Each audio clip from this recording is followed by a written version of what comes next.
guys, it's Fiona from Eventide Reads, and I decided today to do a book review because I have not done one in a while with my whole struggling to read YA thing going on.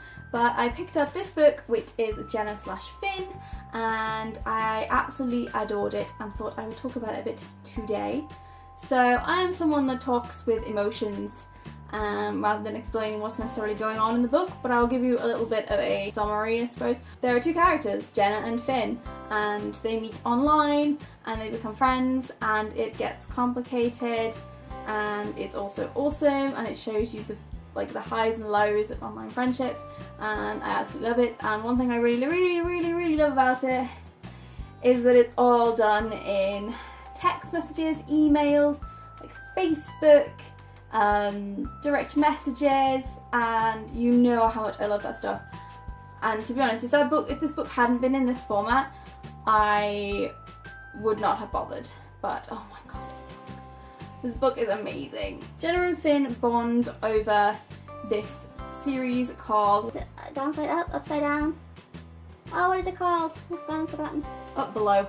Damn it. Gena and Finn are fans of this TV series called Up Below, which they both blog about, and you get to see their blog posts and their fan fiction in here as well, which is awesome. Anything with fan fiction and fangirling in, and I am totally obsessed. I'm currently trying to find loads of books like this and like fangirl that have that kind of element to them. This got an extra boost because of the format. And Gena writes a short story, a really short fan fiction piece to go with a recent episode, and that's when Finn gets in contact and draws a piece of art that goes along with her fanfiction. And the two of them become good friends online, and this is their journey to becoming friends and learning more about each other, learning about the world and how online friendships can affect people around you in the real world, and how online friendships can become to mean so much to you. And it was a beautiful story, and it was also kind of heartbreaking, and I seriously loved it.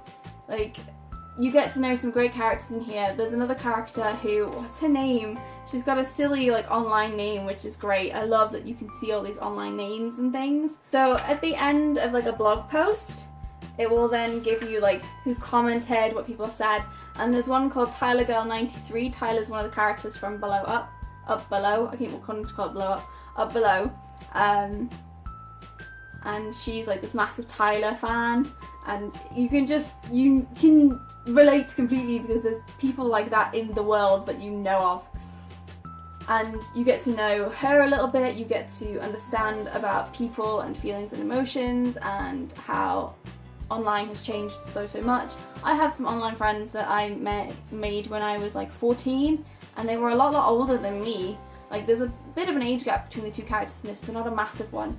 But it just goes to show that if you have something in common, that age isn't really a problem unless it becomes a relationship, then it becomes a problem. But this just goes to show what a strong friendship can do, and how it evolves, how it changes, how people accept it, how people don't accept it, and the wonders that it can create. Like, I used to partake on DeviantArt a lot when I was like 14 to 20. When I was 14, I met this guy online, and we've been friends ever since. We have each other on Facebook, and I'm now 27.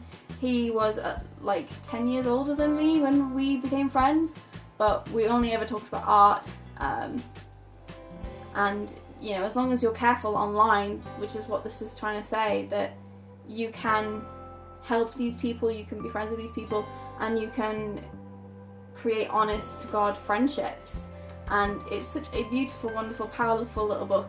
I read this in like a sitting and a half because I started it before I fell asleep one night, and then I finished it the next day, and I just whizzed through it, and I want more like this in this format about friendship and fangirling, and it's so cool.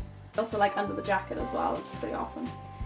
But like stuff like this I can really relate to at the moment, because I'm sort of going back into my manga phase that I was when I was a teenager. I was very much into fan fiction and fangirling about stuff. I wrote a Tokyo Mew Mew fan fiction, like the longest one I wrote, which was 10 chapters and several thousand words.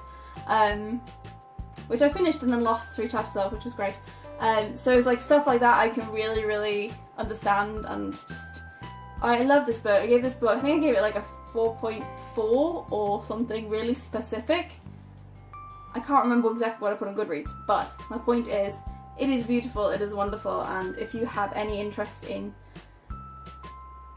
fangirling about anything, or you have a fangirl shaped hole in your heart, because I have had one for so long, then this is definitely a book to check out.